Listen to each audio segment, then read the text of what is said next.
we has wrestled with this with you. And so I'm so grateful that you have spoken into her life and that we have the opportunity to experience the compassion of Christ working through her. Let all God's people say, Amen. And one more time, round of applause. All right, you are approved, ordained, installed, and now you have 81 things to do. Do I look different? Yeah, the Shekinah glory we can see. All right. Annual reports, if they have not already gone out, we can start passing those out. And we will have these around the church as well, kind of throughout the year. It's a nice thing to come back to, but they're starting to come from the back. You can see our agenda. It's going to be on page 4. And again, our primary thing we're trying to do, some of these things are required. And as quickly as we can get to the part where we will have the ability to hear from you, that is our primary goal today. Get the stuff we have to do done, and then get to hearing from you. That's what we want to do. I invite Bob Chapman to come forward as these are going out. And you can see on page 27, so the second to last page, you can see the budget reconciliation and the 2022 budget. Over there is probably better because that mic is turned up.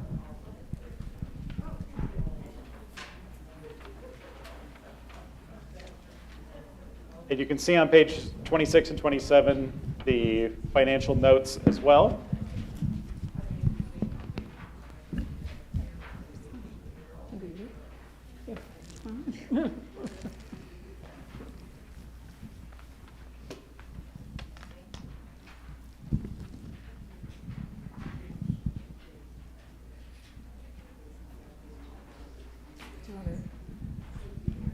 Oh. Yes, I did that at the beginning. We said we just need 26 people, so we're good. And we have 2 on Zoom. Joining in remotely. Excellent. That's what I do.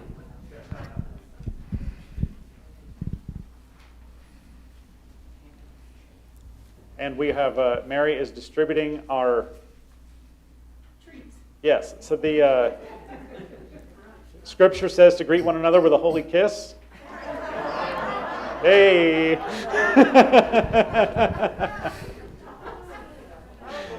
I prefer this version. All right, so you can see the financial stuff is back here if you've got questions, and I will let Bob take it from here. Yeah, I won't go through every word that's in the document. You can read that later, but let me start with a thank you. First Pres continues to enjoy great support from his members, and I think you'll see that in many parts of the financial statement. We did have a pretty strange year this year. If you think back, we had the first 3 months where we basically weren't operating, and then we had to ramp up very quickly to full operation, sometimes inhibited with different kinds of constraints. But with this backdrop, the Finance Committee had to do a little bit more than usual juggling of, rather than 3-ball jugglers, we felt like we were 5 or 6-ball jugglers at times. But we did get a budget set, and it was interesting in the course of the year that we, for 11 months, things were looking great. We ended November with a little surplus of around $2,000, and we were thinking, well, this is going to be another great year. Then came December, and normally in December we have a strong uptick in pledge payments. Usually it's something like 25% above the average of the preceding 11 months. So, we were all doing our forecasts and with this expectation. Well, something happened in December, and rather than the 25% up, we were almost 25% down. And that did lead us into a deficit rather than a surplus. And it did ripple through. One of the things that we had going for us in 2021 was a lot of help from the federal government. We had two programs, the Payroll Protection Program and the Employee Retention Credit. These were both aimed at, the government was incenting us to keep our full staff on at full pay, which we did. And at the end of the year, we ended up with $71,000 more in the bank than, and this was kind of extraordinary income that we were building plans for. And as we went through the year, we had different ways of, different plans for using that. We did use around 9,000 of it to balance the 2021 budget. And we didn't feel like that was cheating, because it was a COVID year and it was current year income coming in, so we used that. With the prospect of a surplus session at the end of the year, at the request of the Christian education folks, approved a set-aside restricted account for $25,000 for a youth minister if we were able to find a qualified candidate in 2022. So that was set aside, and that came out of this COVID money. The other thing that we wanted to fund was the facility manager, Matthew, and we were a little bit antsy about whether we were able to cover that in pledges for 2022, but we said, well, let's at least set up a restricted account, look at it as a project for the year, and as the year goes on, maybe we can find a way to support it from pledges.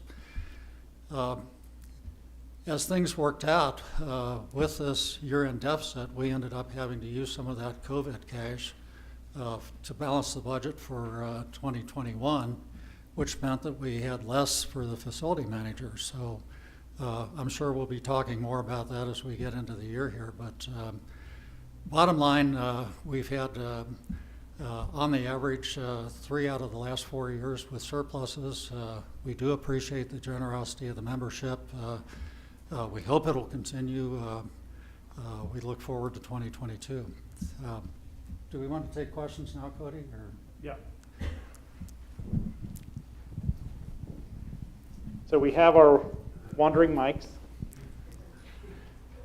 Any questions relative to finances or budget?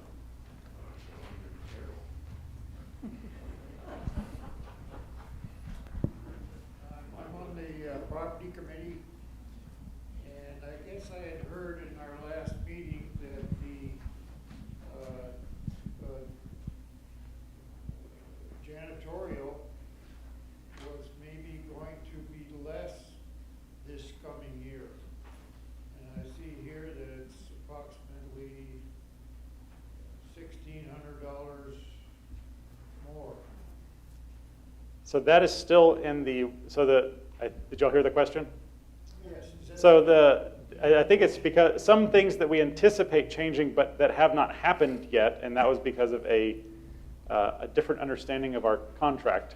Good summary? So some things like that haven't been put into the actual budget moving forward. Yeah, let me comment on that.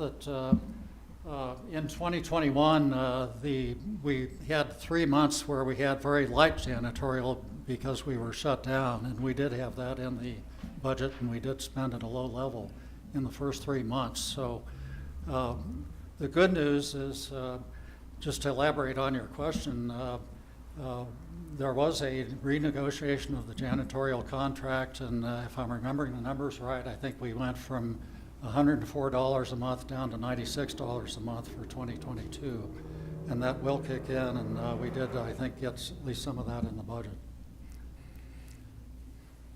But with full year of cleaning at full rate full year, instead yes. of Yeah. 3.5 months of reduced. Bob, can you please speak into the microphone when you speak? I'm sorry. I'm not used to this kind of public speaking here. You're doing great, and we appreciate your presence here. And yeah, go ahead, Rick. Is it okay to have a question about the budget? Yep. Okay. I know there's a lot of money in the church that's in restricted funds, which is not shown on this short ledger. But I was wondering if you could expand on the building security. It lists $1,360 for last year and $975 for this year. What are you talking about as far as building security? Is that something that the committee that meets on building security and things is trying to use to upgrade security, or is this something else? Yes, let me comment on that. Can everybody hear me? There is a restricted account, and you're right, it doesn't show in this sort of a summary, and I don't have the number in my head, but there is a restricted account that's fairly sizable. My vague memory is remembering a number like 23,000 or that kind of a number. And there's a team that's been meeting on that. The key element of it is keyless entry. Right now we have a lot of keys out. We don't really know where they are.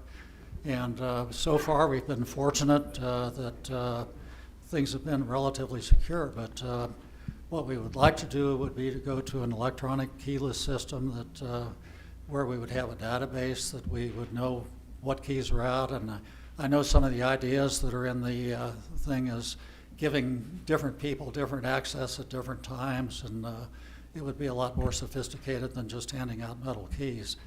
Now, what I'm hearing is that the committee is meeting and they're getting bids, and as is always the case on things like this, the original bids that I think were 1 or 2 years old were proving to be too low based on what the team thinks they need to do. So there may be a need for some additional money in this account, but it's active, it's going, and I think we may be seeing some results. So the main action is in the restricted money that's not listed here rather than the budget money. And some of that's true across like outreach. We have built up, a surplus in a restricted account, and so instead of sitting on that like a piggy bank, we're going to use it. And so you see, like that outreach can go down. So we have different. That went to 0 because there's enough in a restricted money to cover for the entire year for our plans, and still have some left over. So that's where some of these things are. Although again, that will catch us at some point, whether that's 2023 or 2024. Some of the things we have built up will run out, and those monies, so that's kind of we're doing what we can with what we have, but some of that is papering over things that will hit us in 1 or 2 years. Yeah, I might comment too, one of the questions that sometimes comes up is what do we do with the surpluses when we have them? This is one of the things we do with the surpluses is to build into restricted accounts so that we can meet needs when they come in the future. So that's why surpluses are good, and those of us in finance really like them. Thank you. See another question back there?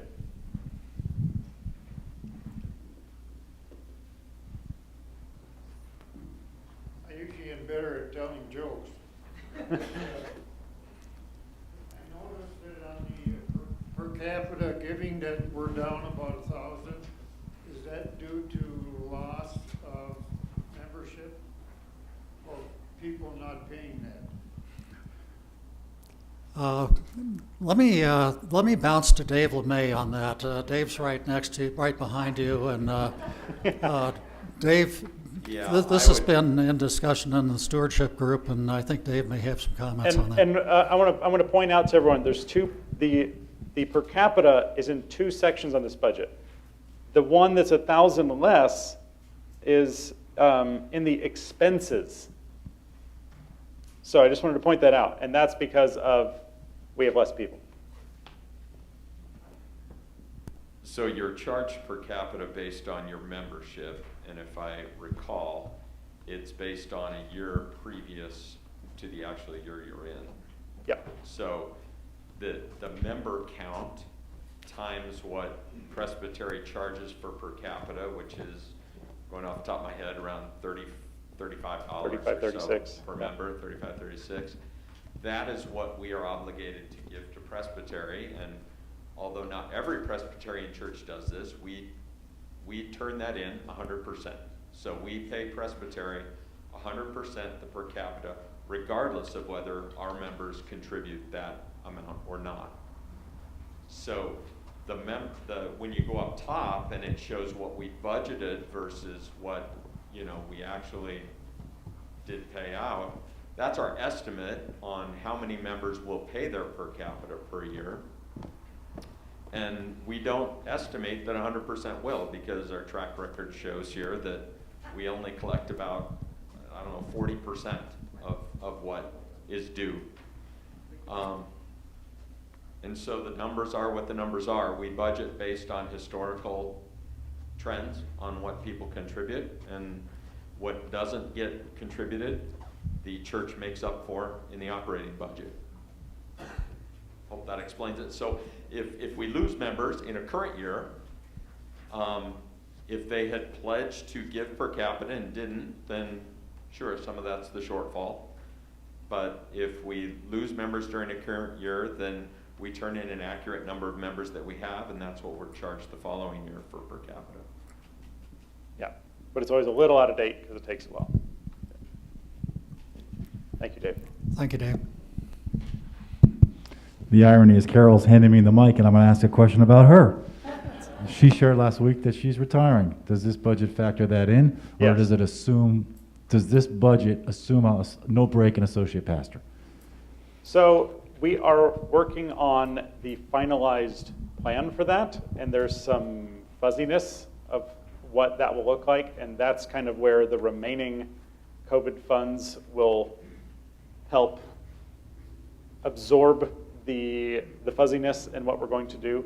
The budget that we have here, it has like multiple versions of it because of that, but it does include, we are proposing looking for a parish associate, an ordained parish associate to quickly replace some of what Carol is doing. Like hospital visits are difficult, if someone is dying, like having a pastor there is a really huge value add.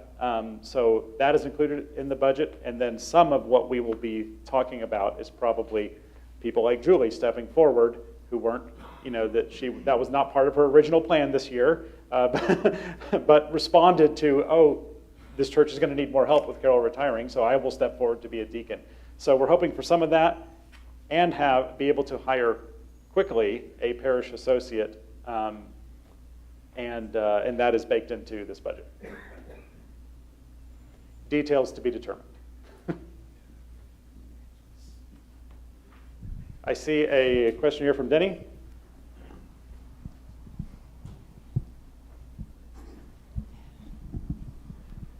And Zoom people, you can also raise your hand and we'll figure out something. We'll probably have Sue relay it if you want to. Cody, last week during your sermon, you indicated that if we continued on, quote unquote, this path, in a certain number of years, the church would dwindle to nothing. Yes. Shocking news. But as I look through the congregation today and has in the past, I'm 78 years old, and I'm probably one of the younger folks here in town. and my curiosity and thought is that how can we attract effectively younger families, younger singles, families to the church to experience this wonderful worship service and what we do. Just so happens that a dear friend of mine who I started in junior high school with and went through high school, he and his wife are both in our wedding party some 57 years ago. 1 or 2 years. Yeah, just a few. And they have been long engaged in the growth of Littleton Bible Chapel, to the extent that they have grown so much in their small groups and with younger folks that they have had to outreach to 3 other buildings within the community to just continue with that growth, just in uncomparable kinds of situations. And what are we willing to do? How can we attract those younger folks? What things need to be changed within the church, whether it's the liturgy, whether it's the music, whether it's the family and kids support? What are the things that we're willing to give up or change in order to continue the growth of this wonderful facility and this great worship group that we have here?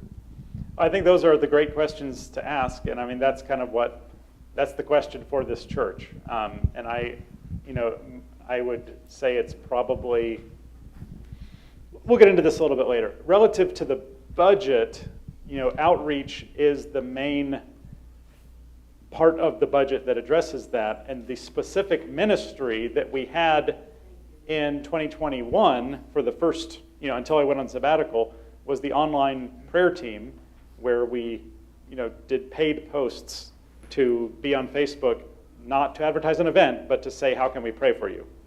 And so every week we would get 5, 10, 20 people who would request prayer online, and then we had people in our church who interacted with them on, a chat, but also recorded, like if they prayed, hey, my grandma is sick in the hospital, can you pray for her? We would record ourselves and send it to them, and they would hear a human voice praying for what they had just asked for. And several of those people then came and visited our church, and then we were able to say, Sally is coming on this coming Sunday, and she's a recent widow, and so we're going to ask one of these 3 people who know the experience of being a widow will one of you walk Sally through church on Sunday and meet her at the front door and be, her shepherd for that Sunday. And so we had started doing that, and it was quite successful for reaching different people within our church. It kind of shut down, not kind of, it did shut down during my sabbatical, and we will need, I think what we found out is we need 4 to 7 people to help do that, and I can train you. It's not hard, but that is the kind of thing that you don't you can do that from your room. It's technology, so sometimes it doesn't work, and then you can text me and I'll jump in and, make it happen. But that is the kind of thing that if you have a heart for prayer and you want to see more people in this church, that you can do regardless, that is not a physical job, that's a heart job. And yes, you need training for technology, but I can do that. So that's the kind of thing that I think this church can think about, that is less about our presentation and more about our presence and more about our being, rather than changing, the coat of paint, to use an analogy there. So that's the question for the church, is what do you want, where are you willing to invest? Because what we're doing is not enough to prevent the eventual death of the church within 13 years.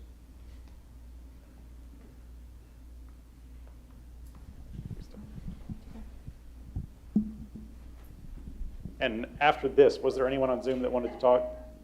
Sue? Not yet. Not yet? Okay. Yep. When we were talking with our friends, and we thought it was really important to get as much as we could, info from them about how to With your mask on, you ought to have it almost touching. Yeah, like right up next to it. With the mask down, you can be about 5 inches away. Oh. Perfect. Okay. When we were talking with our friends, we were just trying to find out from them as much as possible and how they're growing. So anything we're mentioning, it's just what we're hearing from them. On the music, and I'm noticing that our special music is going up, but they also emphasize, which I think would be difficult for this congregation, that younger, more up-to-date music sometimes is really good, and that maybe having the mix. And I've noticed that most of our, songs are a lot of the old ones, and I'm not talking drums, I'm not talking guitars, I'm not talking all of this. I'm just talking, maybe updating some of the music so that we have a real mix of newer, songs and along with a lot of our old ones. That seemed to be what they said, were with, bringing in young couples too, right, and families. So anyway, that's just a suggestion, and that's all I have to say. Thank you. Yeah, and numerically, statistically, churches all across the country are shrinking, contemporary or traditional or blended or whatever style of music. There is not a style of music that is actually growing in churches. Particular ones will attract different kinds of people, and those with our musical profile are shrinking faster than others, but it's not different situations can change things, but on average, we're about 15 to 20 years past the point where changing your worship drastically changes, like increases your pool of people, because there's like 20 churches. If you want that, why would they come here instead of there where they're already doing it? So what I have said, and this could be wrong, but what I have said is let's be us as good as we can possibly be. And what I hope people come in is that they feel it's a church that feels like church. It feels alive, and the people really like each other. If we can do that, which I think we have largely done. I mean, I think there's some things you could maybe talk about on the margins, but a wholesale change in our style on Sunday, I think there is a market of people who want it to feel like it was when they were a kid. And if they aren't looking for that, there are dozens of churches who are going to do that style better than we can. So I would rather think about how can we be who we are to the best of our possible ability, rather than trying to change who we've been, because I think we missed, if that was the boat we wanted to take, I think we're 2 decades too late. But I could also be wrong on that.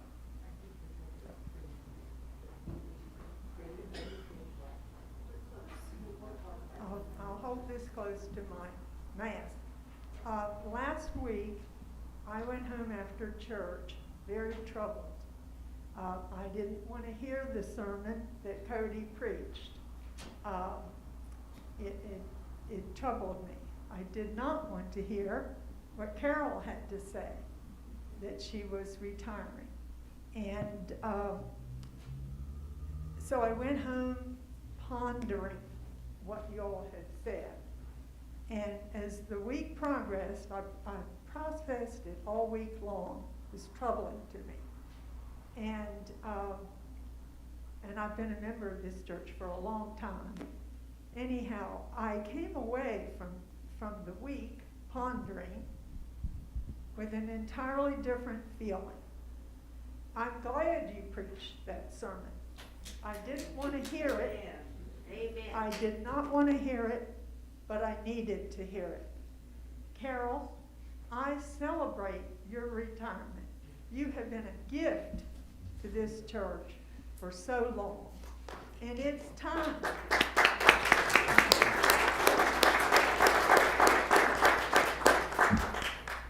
I don't know whether we're supposed to be talking about this or talking about the budget, but the Holy Spirit working.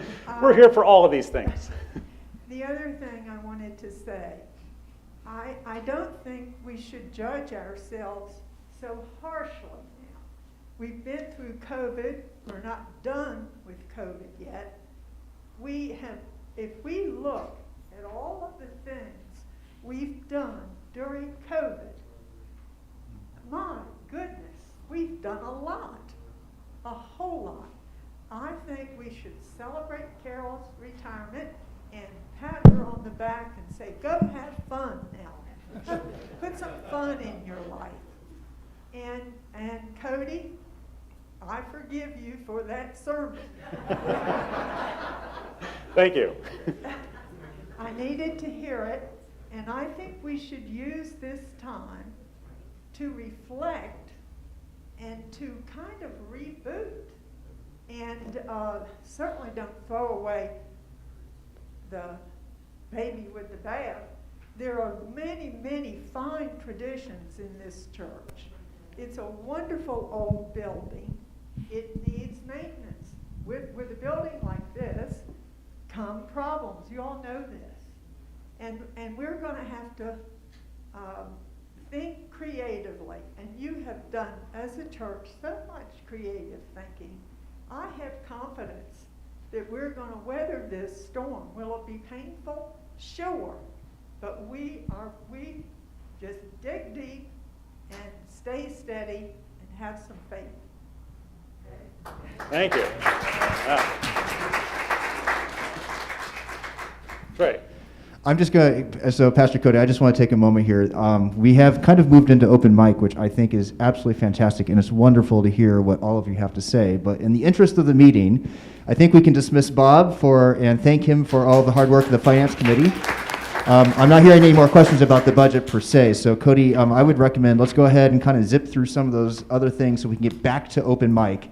Yes. Because I think there's a lot that needs to be, that people would like to share here. Yes. And that's important. And we can, thank you, Bob. You can handle, and if there's other stuff that you want to ask about, you can ask it in a little bit when we open up the mic again. The other thing that we are required to do is vote on my terms of call, and I invite Linda forward, and that is on page 8. Page 8. And do you want to give a quick overview? I'll be here if there's any questions for me, and then I will go to my office. That's my plan, Excellent. because he can't be here when we talk about his terms of call. So on page 8 are the terms. On page 8 are the terms of call, and also on page 8 is the personnel report, which kind of gives you an overview of 2021 for personnel. And we did have a very, very busy year, as you all might have guessed, because we had our head pastor on sabbatical for 3 months, and we lost a youth director. We had a change. We had a resignation of the children's ministry director and a rehiring. We developed a new facilities manager position and got that in place as an interim position so that we could see that whether the need was there for that to be a permanent position, which I believe strongly we've proved, but we also wanted to see if that was so, how many hours it really would mean, so we could actually budget for that. So all of that is in your personnel report. And if you look at the terms of call, and if you have questions for Pastor Cody before we actually talk about the numbers, please do it now, because he has to be ushered out, and then we'll bring him back in after we vote. So questions for Cody about his terms of call? Right. I guess the question is, are you going to be able to accomplish the ministry that you desire and hope to accomplish with the terms of call that we are going to be voting on here? Yes is the short version. You'll hear. I'll give my reflections after this before we get back to the open mic. But essentially, my hope and prayer is that there's a ministry philosophy and a set of theology called the Missional Church. And one of the fundamental tenets of the Missional Church is that God has given every church the right people, spirit, and resources to achieve the ministry he wants from it at any given time. And so if we are to kind of reimagine some things that is still within resonance with who we have been, it will require the energy and passion and creativity of the people whom I can help organize, equip, train, and lead. But if the assumption is now the staff will continue doing everything the staff have previously been doing, and Pastor Cody will do all of his job plus all of Carol's job, plus reimagine everything, plus handling the ongoing weirdness of COVID, plus, that doesn't add up, right? And you couldn't add any number to this to make me able to do that. So the presumption in the ministry plan moving forward is that hopefully I can inspire the congregation to take the reins of some forms of ministry that are in your wheelhouse and that I have confidence about, and I'll talk about that a little bit later. Does that address your question? Yes. Thank you. Anything else? If not, Cody? All right, I will be in my office. We will send for you soon, hopefully. And And while he's leaving the room, I want to thank my personnel team. They're all but one are here. Bill Freer is one of the active members of personnel, and Julie Johnston, who we just ordained as a new deacon, is also a member of the personnel committee. Denny Dahl has been a member of personnel committee for probably 15, 20 years. He is not here because he retired about 5 years ago, and he and his wife have an antique booth at the antique mall, and he works on Sunday morning now. So, but he's very active, and he's a gift to the personnel committee because he was head of human resources for one of the largest international construction companies, and brings a wealth of information. As one of the personnel committee's jobs is to make sure that our church is protected by liability insurance, all of the things that deal with human resources and personnel. He gives us that wonderful gift and resource and how to find those. So I want to thank my personnel committee and let you know that they are actively working, and they're always willing to hear comments about anything to do with personnel. And so thank you. Be sure and thank them also.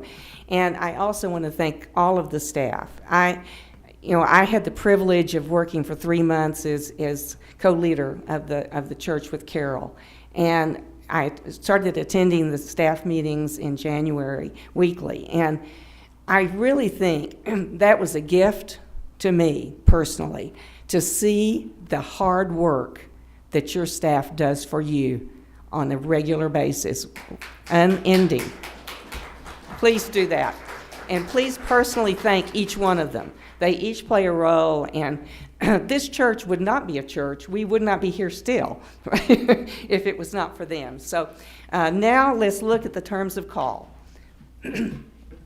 As Bob said in the finance, and as the question came about, did we factor in about the Carol retiring? We did. We kind of redid the budget. But we started out in November personnel in hopes of giving every one of our staff members, other than, of course, Melissa and Matthew, who are brand new staff members, a 4% increase this year. They had not had a raise in over 4 years. And obviously the cost of living has been going up every year since then. And so we figured that out, and then we refigured the budget slightly again at the December session meeting and personnel meeting so that we could still hopefully make that happen. And so you will see that the terms of call give Pastor Cody a 4% increase in his base wages, as we've already approved for Mary and Carol until she leaves, and Eleanor and Joan. So those have been approved. Only the congregation can approve the pastors, the head pastor's terms of call. So we figured that number in. Cody was very gracious. He said he would refuse it if we couldn't afford it. We are hopefully that you will approve this because we feel like we have looked at the budget and we figured out ways to make this work. We are seriously considering hiring a parish associate, which we've always had in the past before Carol. I'm sure many of you remember Pat Schaefer and Katie Cohn and the other parish associates we had, because there's no way that Cody, and without someone with Carol's level of training and commitment, can do some of the things that we will lose with Carol's retirement. So we already have factored that also into the budget, including this raise for Cody. So any questions before I ask for a vote?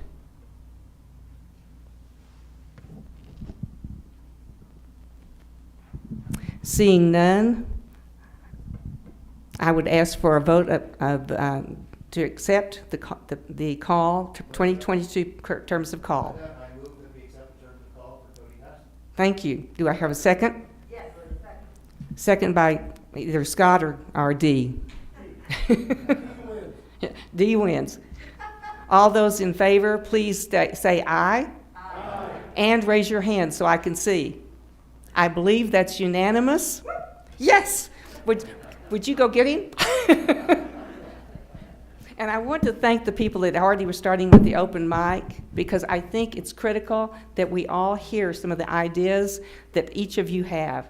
I know I've heard many really positive things, and especially since Cody's sermon last Sunday. So thank you all very much.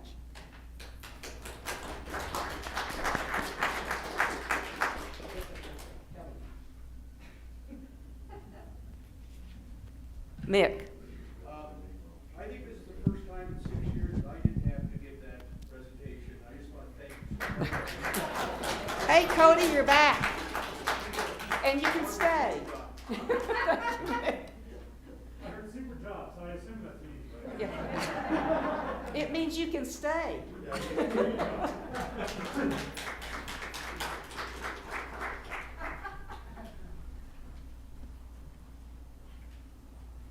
All right, thank you. And I think I left my agenda over there.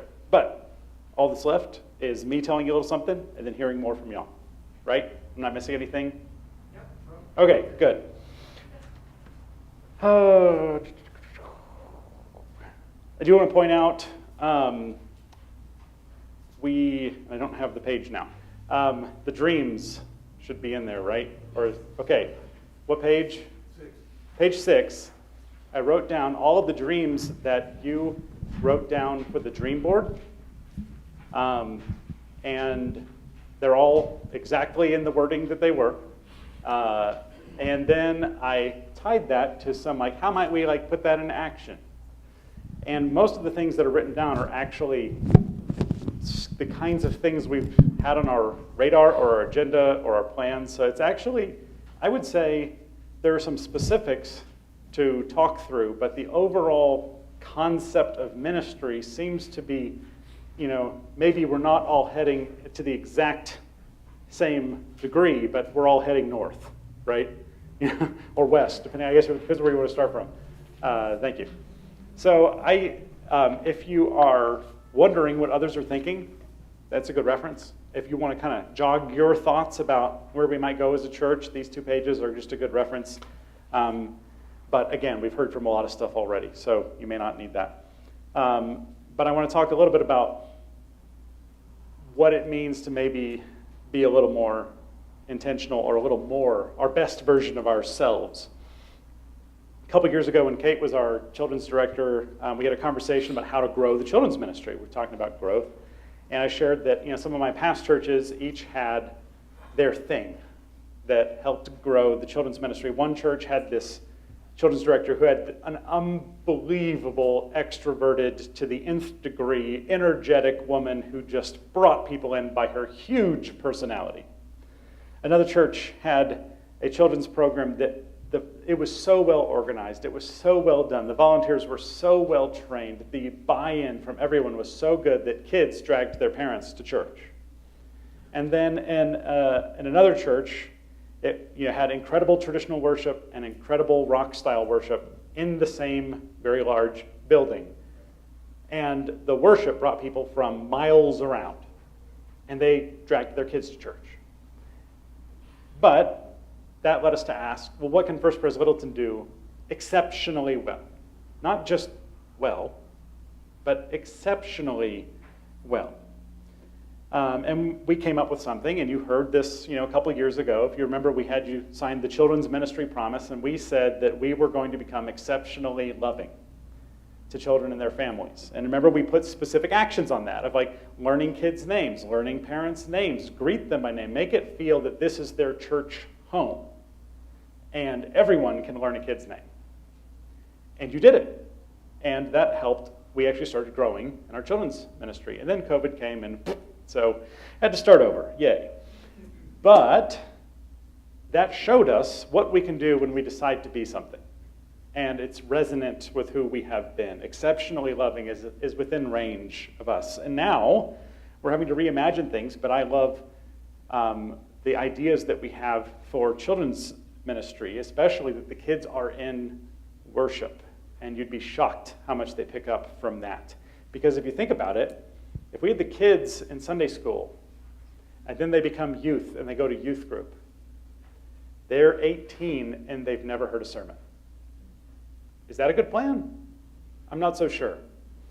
In fact, I am sure it's a bad plan in my mind. And so getting kids integrated into worship is fabulous. My son Caleb, his special stuffed animal, did you ever have a special stuffed animal growing up? His is Lammy, and shockingly, it's a lamb. And Lammy communicates by squeaking, which can be very annoying. And Lammy was going on a rather extended squeak session a few weeks ago. Like minutes long squeak session. And we finally asked, what is Lammy saying? And, oh, Lammy's singing a hymn. I think y'all sound better than Lammy. So it is being absorbed. And it's part of this concept that I've talked about of that we're talking about real relationships, and like I've used the image of like a fabulous good family reunion where all the generations are together in relationship. And so I think that's a great embodiment. It is something. But then like Caleb doesn't have to sit up here with me where he'd be asking me 1,000 questions while I'm trying to preach. He can be in the back, and I know that he is well cared for and integrated into worship, and people from the church can get to know his name. That is being something. That's not just nice. That's like exceptional at doing what we're trying to do. And yes, we are tweaking it. You've seen like now we're getting the worship bags. We've heard feedback. We're trying to upgrade that experience, but the concept, I think, is fabulous. But that took us saying we're going to be exceptionally loving. That's when we found life instead of death. In Revelation chapter 3, Jesus gives guidance to several churches, and this is what he says to the church in Laodicea, but I'm going to change it to a different city that begins with L. And to the angel of the church in Littleton, write, the words of the Amen, the faithful and true witness, the origin of God's creation. I know your works. You are neither cold nor hot. I wish that you were either cold or hot. You are neither cold nor hot. So because you are lukewarm and neither cold nor hot, I am about to spit you out of my mouth. That's gentle Jesus for you. We have to choose life, but we have to be something. We can't be lukewarm. We can be hot. We can be cold. Can't be lukewarm, because lukewarm is what has us where we are in a position to be dead in 13 years, to be spit out by Jesus. We can't be lukewarm any longer. And so I believe we have one obvious distinction we can build on, and that is our relationships. I remember I sent the spy, you remember this, when I first came, what is it, like 7 years ago now? And do you remember what she said about the church? Man, those people love each other, or they really like each other, is what she said. Every church is nice and friendly. This one has something a little bit extra. And so I believe that that is a clear distinctive that we could take and say we can be exceptional at that. We can be exceptionally loving, not just to children and families, but exceptionally loving across the entire church. But that can't be nice and friendly. That can't be waved to people on Sunday. That can't be shared a cookie with someone on Sunday. That is what we're already doing. That's not enough. It's a great start. It's not exceptional. That's just nice. We would have to be something. Otherwise, this church will be sold to the highest bidder by the time my son is a senior in high school. But as we've heard, we have it within us to change that direction. We have the ability to be something, to be exceptionally loving, to be refreshingly cold or restoratively hot water, but we'd have to choose to be life. We have to choose something. Community dinner has been a great embodiment of that. Most of you have been volunteers there. But I love how they made it harder on themselves because of a vision. Setting the tables with tablecloths, or having real plates and utensils because they're not disposable people. Having table hosts, not just like a buffet where everyone runs through and then sits down and then walks out. Offering people the ability to take leftovers home if we have them. All these things are harder than some places do it. But that was because we believed in the value of relationships, feeding the hungry and the lonely. We made it harder on ourselves, but we made it better. We were exceptionally loving in how we did that. I already mentioned the online prayer ministry, which we want to restart. That's not normal. We have gotten some of our visitors not because they wanted us to pray for them, but because they saw our Facebook ad offering to pray for someone and said, wow, I want to go to a church that pays for an ad to pray for people instead of advertising an event. When's their Sunday worship? We've had several visitors that way. But we have to be exceptionally loving for that kind of stuff to happen. That's not lukewarm, that's hot or cold. And so here's how the church, every church, is described in Hebrews chapter 10. Let us think of ways to motivate one another to acts of love and good works. Let us not neglect our meeting together as some people do, but encourage one another. Listen in that. Did you ever hear the word pastor? It's one another. Let us motivate one another to love and good works. Let us encourage one another. And so I believe this church has the ability to be the church. And staff can organize that. We can train for that. We can equip. We can have ideas. We can empower your ideas. But if the staff are seen as the primary doers of ministry, there's some, obviously, we're not asking for volunteers to come up and play the piano or organ, right? We're going to need some, some expertise. And having Matthew, the facilities manager position to organize projects, or the projects that our volunteers can't do. Like there are some places where staff are a huge value add, or like I mentioned before, ministering to the dying. That's not the kind of thing that most people want to sign up for. So having a staff person to do that. There are some things that are really needed, but there are a whole lot of things that I believe the church has gotten accustomed to the staff doing that you have the ability to do even better. And that you have the ability to be exceptionally loving. Let us motivate one another to love and good works. If we cannot speak to each other and motivate each other about love and good works, then I think we're just a nice and friendly group of people and not a church. But this church can be the church. And so my vision, which we'll see what you think about it, but what I see as our possible way forward is relational, congregational ministry. Relational. These people really like each other. Be exceptionally loving. So not at a distance, relational. Congregational. As much as possible, the congregation being the doers of ministry and shaping what we do for ministry. To Denny's point about average age, there are some things that we're going to be better at, and some things, like if we're going to start a powerlifting team, that may not be our gig, right? So, but how can we shape it for who we are, what we can do, because God can do amazing things through that, not just through who we hope comes someday, but who we are right now. Now, if too many people say I'm tired, if too many people say, well, I did that 15 years ago, I'm going to wait for new, younger people to come and do that, well, are they going to come if we're not doing it? Probably not. This church has a ministry from God it can do as it is right now, and then people can respond to that. Deuteronomy chapter 30 says this, and I'll close with this. This day I call the heavens and the earth as witnesses against you that I have set before you life and death, blessings and curses. Now choose life. How can we choose life? It's not by me telling you how to be comfortable. It's not by me telling you how to be at ease.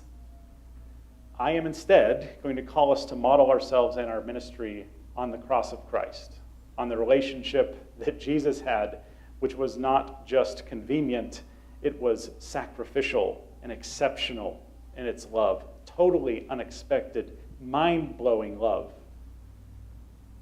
And it wasn't comfortable. What can God do through us if we model ourselves on the cross of Christ? I look forward to far more dialogue and hearing what you're thinking. Pain points, things you're excited about, things you want to throw rotten eggs at me about. But that's why I collected all of the rotten eggs before inviting you in here, because Matthew doesn't want to have to vacuum after that. So before we return again to the open mic portion here, I want us to settle into silence in prayer for about a minute. It's going to feel like 10, but it's only 1. Will you settle into silence with me?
We use the motorcycle as our cue to get on.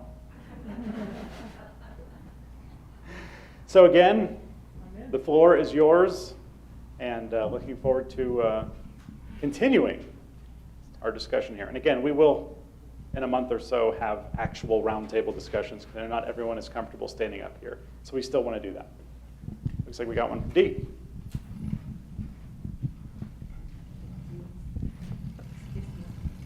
All of you know I'm really passionate and I get very excited. You all know how much I love this church. And I listened to Cody's sermon online because I couldn't be here last Sunday. And I just thank God that he had the courage to stand up and tell us what Jane said, what we needed to hear, not what we wanted to hear, and to be honest. And I prayed all week about what I would like to say because I knew how I feel, but I just know how to say it. And then God did a really strange thing on Friday. He had me listen to the new Bronco coach.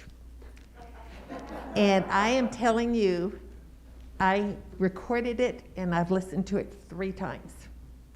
The thing that he said is what fills my heart. He talked about love, he talked about communicating and being honest and being there, being a team with your family. He looked down and told his family, I love you. He looked down and said, I am so excited. He literally bounced out to the microphone.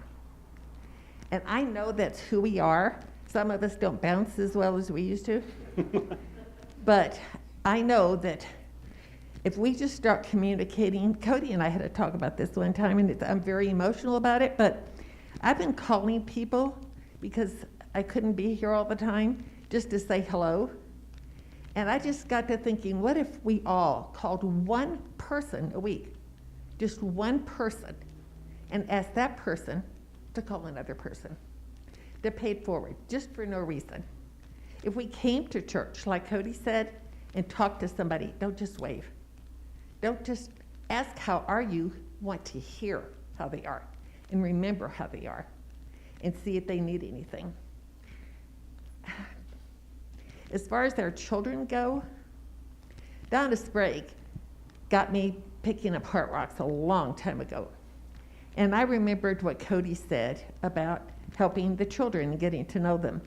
So I don't know whether Amber's still here or not with the little girl, but I brought her daughter a heart rock. And she wanted then one for her mother. Then she wanted one for her sister. So I found that. And then I found one for her dad. And she said, I like his better than mine, so I'm going to switch. All I'm telling you is that one little girl remembers me now. It just takes a little thing for us all to do, to reach out to each other. I love all of you guys. Thank you. Thank you, Dee.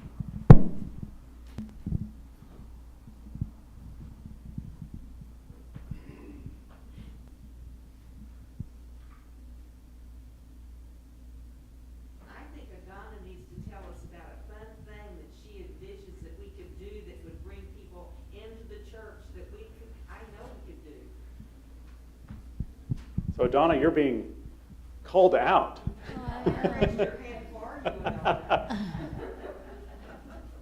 Well, my mind was going differently today.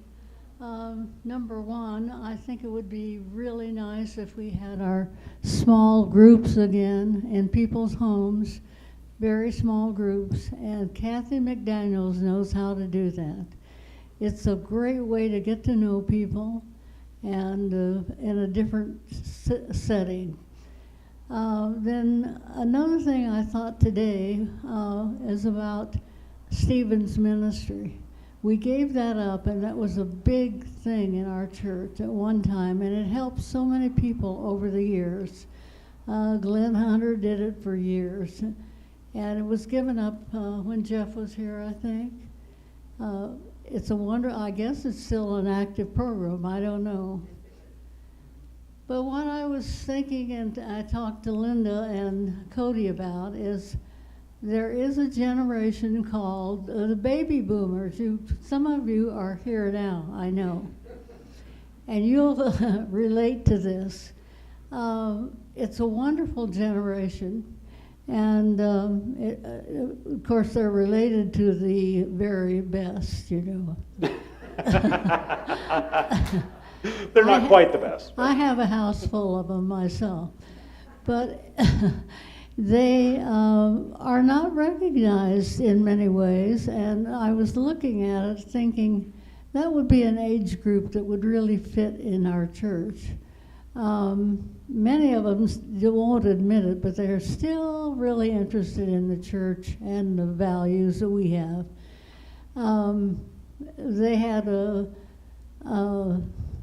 They have a day that's designated for the baby boomers, and it's August the 17th. And so we were talking about maybe on the 17th, the Welcome Western Week has their, from the 17th to 20th, I believe. And if we could have a real rock and roll band out here on the parking lot and recognize that day, the 17th, for the baby boomers, I think they would be appreciative that a church had recognized their generation.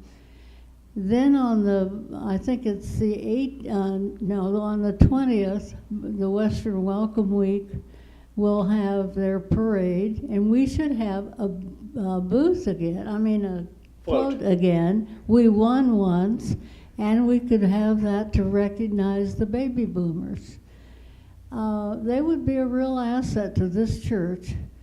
I don't know whether people know that Mission Hills is opening up a satellite church in Littleton, and on their card that they send out, it says it's in an intimate setting, a live band, and a taped TV sermon on Sundays from their church in Highlands Ranch. Well, that's not our market. Downtown Littleton, they were very smart to have that market because it's young people and people that work downtown. They bought these condos and townhouses. It's hopping every night, particularly the weekend. But that's their market, and it's not one that we probably could attract. They also have a new church, evangelistic young families in Woodlawn, our neighbor, and they have 53 kids under 5. Well, I don't know, we're not reaching that group somehow. It is evangelistic though, and it's young couples. So anyway, the baby boomers, maybe we ought to talk to them. And how many are in this room now? I'd like to know. How many? Oh my gosh. We're outnumbered, folks. Yes?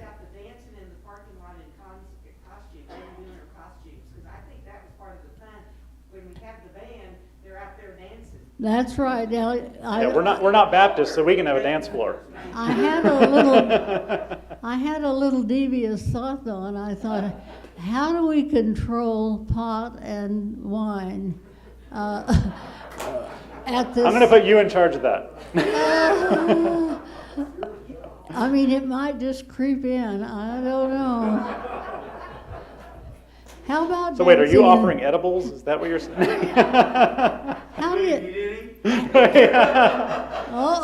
I'll. Yeah. Oh my gosh. So what I'm hearing is that we might have an opportunity, instead of trying to jump down to like the 20-somethings, that it's maybe one generation younger than our average right now, which would kind of be the boomers, and that some specific ideas could include, we're already doing some stuff for Western Welcome Week, doubling down on that with like a concert, dancing, a fun outdoor music-based event focused on boomers that coincides with what we're already doing with Western Welcome Week and when the community is looking for things to do. And they're all retiring right now, which is really interesting. Which means they're looking for churches again. That actually happened. So those would be examples of ideas that really resonate with what I'm talking about. And I am strongly hoping that there are some people who are moved. Our staff can help support and organize, and the stewardship committee already knows how to be in touch with Western Welcome Week, but it would take some leadership around that. But that'd be a fabulous outreach event that focuses on what we're good at a time we're already investing things and that the community is looking for options. I mean, that's fabulous. So if that intrigues you, then raise your hand. In the parking lot, I mean, I've busy my neighbor to come play. Right, yeah. He's already played once for us. Yeah, he's fun. We have Sherry.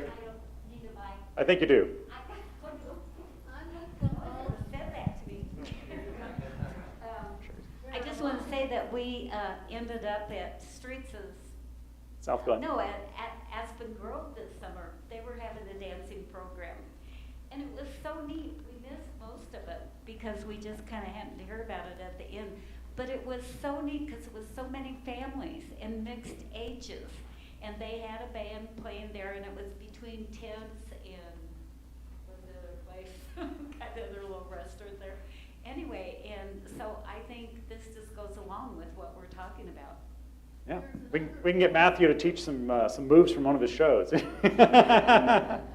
had one more thing. Yeah. There's another plan that goes with this. This group, I don't know how many here are like new grandparents, but boy, there's something about being a grandparent. And so I thought if we had a special activity for the retirees, baby boomers, and their grandchildren, our congregation would be a part of it, of course. But that's a big draw. I'm telling you, I don't know how many grandparents are here, but Parenting is just a means to the end of becoming a grandparent. Right. So yeah, that life transition of retirement or people moving in for their grandkids. Yeah, there's something around that. that's right. Yeah, I think we have back there, Jan. I think we're all missing seniors' lunch. And I guess we are doing that because of having a mask on and eating and being that close together at a table. So unless you had a seniors' lunch and only put 4 to a table. I never got a program for it, but I always went to seniors' lunch. And I think that is really missing for 2 years. I think no, I don't know why we've lost so much, but you're right. All of us are more grandparent age, and we have older grandchildren.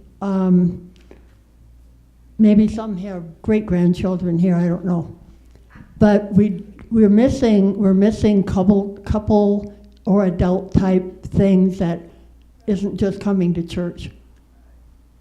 Yeah, in my understanding, because we were actually anticipating, staff was anticipating that the Saturday lunch was going to be returning, and what we heard was that the leadership team had kind of moved on to other things. So that's a program that we have some concepts, and maybe there's some of the former leadership team that would remain if others stepped up to assist in pulling it off, because that did not stop because of an intentional plan. It was COVID made it hard, and when we're trying to restart it, the leadership was not. Talking about Western Welcome Week, that's all outdoors. Yep. And so you're staying 6 feet apart, if that's what it needs, or we need Whichever 3 variants from now, in August. But until then, Yeah. And did we have one on Zoom? No question. Okay. So one of the hints on. We'll go Roberta first, then Sue. Okay.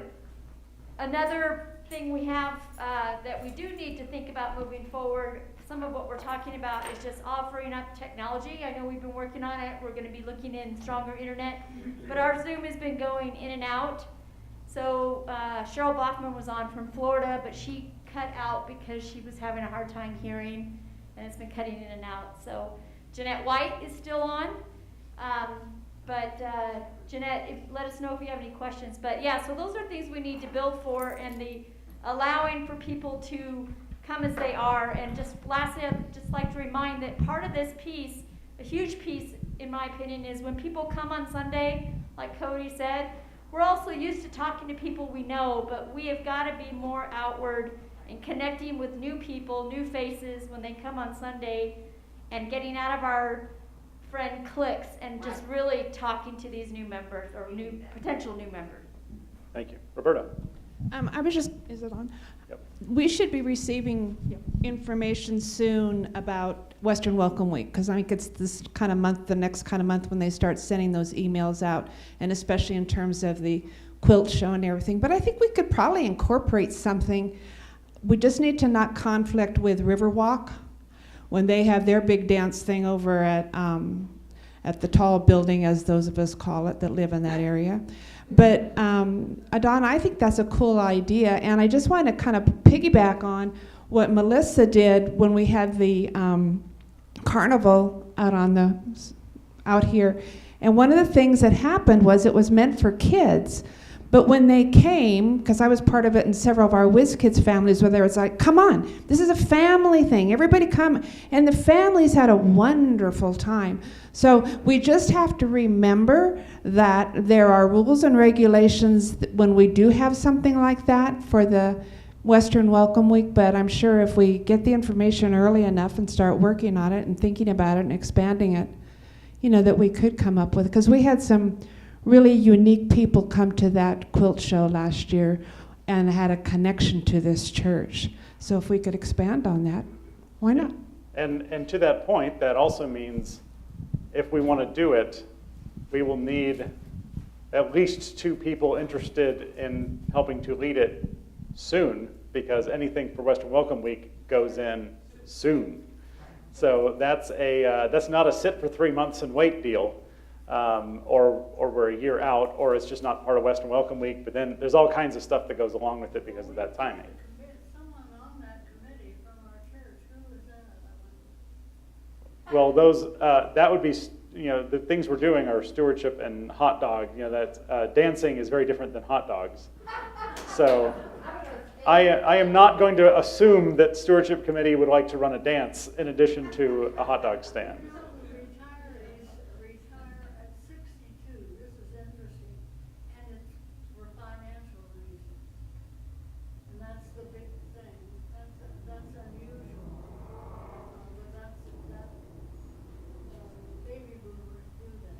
Well, something I could say along with the Western Welcome Week ideas, which are wonderful, is that I went to the light show at Cherry Hills Community at Christmas time. It's a fabulous light show. It has nothing really to do with the church itself, but when you're at the light show, there are volunteers from the church that go to every single vehicle that goes through the light show and gives you a little brochure about Cherry Hills Community and asks, do you have any questions about it?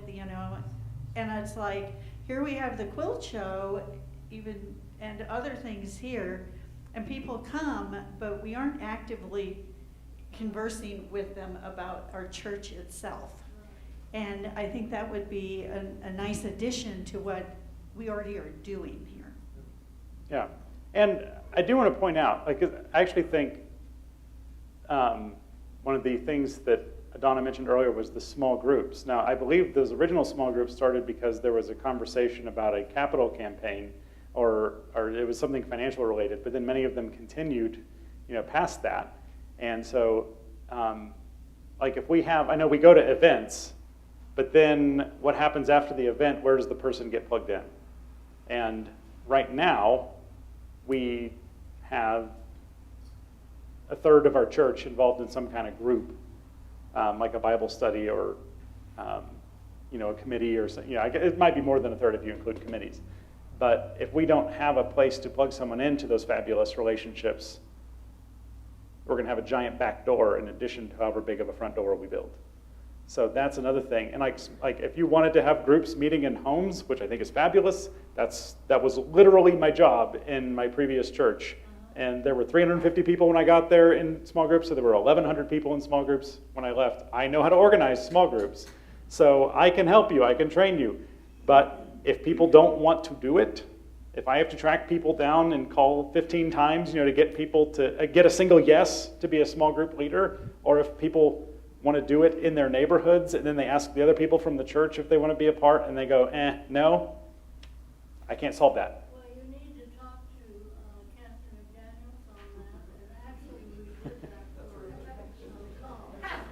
for All right, so the motion is that Kathy will get everyone in small groups. Is there a second?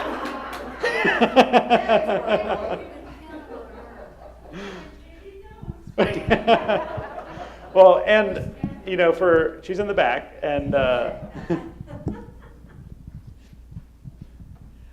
I think it's an excellent idea, and I'd like to help. So. And Kathy is already going to be deployed as well in helping to organize care ministries in a different way with Carol's retirement, and we won't be able to replicate exactly what Carol was doing. And how embarrassed would you be if I share what I told you? Okay. I'm fine. All right. She'll be embarrassed, but it's a good thing. A few years ago, as it doesn't, I could take a guess that at some point Carol would retire. So like 3 or 4 years ago, we started to think about, well, what would we do in that scenario?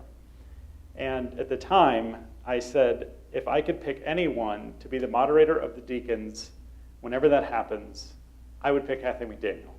And she didn't know it, and she didn't plan for this, but I think God put her in the right place at the right time. So that was a 3 or 4 year prayer from me that she didn't know about, that she gets to. Thank you, Cody. Yes. Other thoughts, other comments? We have another one. Let's get the mic, because we.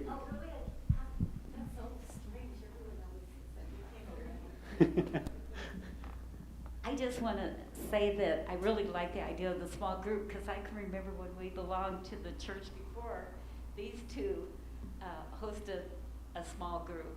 And I think it's really important, the church that we recently left, that's been a while ago now, but anyway, they had a small group that we're still very much attached to a lot of the people in it. It's one way of really feeling close and getting to know each other well. Yeah. This really isn't about small groups, but I know that everybody doesn't know this that's not on session. So Sue Chandler and I have been wanting to host a new member meet and greet to get to know new members and so forth. We had hoped to do it in January. Obviously, COVID wasn't wanting us to eat together in any form. But we are planning on it to be February the 20th. And we've already figured out a way to have Matthew set up the tables so we are socially distanced as we visit and eat pizza. Sue and the Chandlers and I are going to furnish the pizza, so it's not going to be an expense for the church. And we'll get to know the new members hopefully a little bit better and what their goals and what their gifts are to bring to the church. We have all different age groups in that. We've got young ones. We've got Amanda, you saw Cody baptize her children and the doll. So they're bringing children into our church. And we have a few that will be inviting the leaders of the church, the session and deacons to be there. And the invitations will be going out next week for that. We've been kind of holding off since we've moved the date now 3 times. But I think you all do need to know that we are trying to reach out as session to new members. We used to do more meet and greets and that sort of thing when we brought new people in, and that's kind of what was going on with the Wyatts when we started the small group. We started that small group with people that were joining the church at that time. So, and from a Sunday school class. So, thanks for mentioning that. It's wonderful to get to know people. We feel like we've been friends now from that experience. We got Scott up here. Cody, I'd really like to thank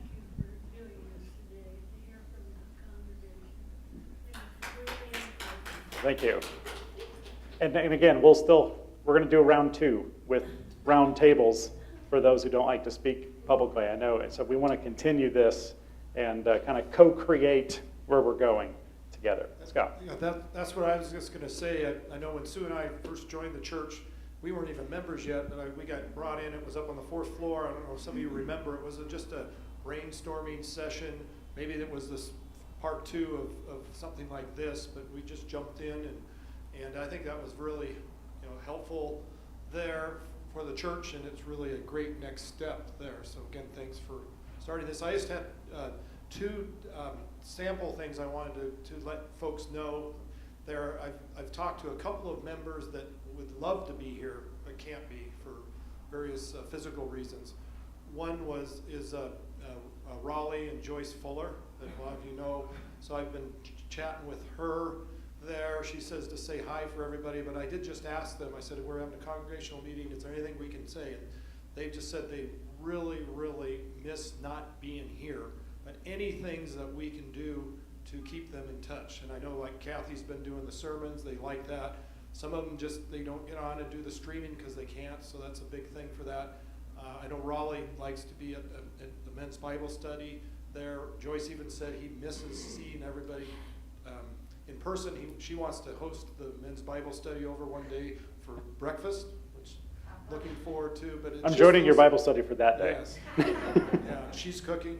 But there's just those little things, and I know this is kind of just thinking ahead where, we're starting to come back, but people don't come back at the same time that we all do. And so I think getting back to the relationship thing, that really meant a lot to her and to Raleigh. And then another one that was just yesterday, I went to see Bill Folk, that you folks probably know there, and we just had a good time catching up. I asked him, are you thinking about coming back? He goes, no, it was just COVID. I don't know if I'll get back, but he's making it work. He says he really looks forward to getting the sermons and then just coming over and chatting. He does miss, we used to do the communion there. That's one thing he said he'd like to see that still do, the communion there, to stop by.